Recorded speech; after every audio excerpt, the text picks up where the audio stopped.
ماه رمضان در هر سالی قطعه‌ای از بهشت است که خدا در جهنم سوزان دنیای مادی ما این قطعه بهشتی را وارد می کند و به ما فرصت می دهد که خودمون را بر سر سفره الهی در این ماه وارد بهشت کنیم.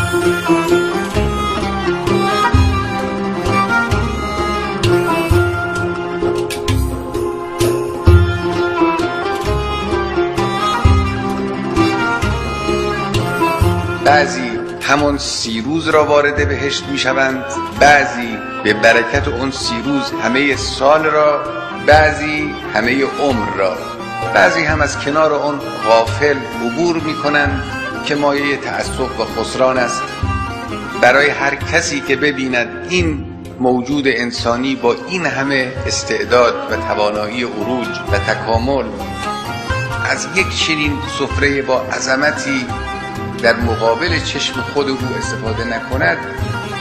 هر کس این را ببیند حق دارد که متاسف بشود. این ماه رمضان است.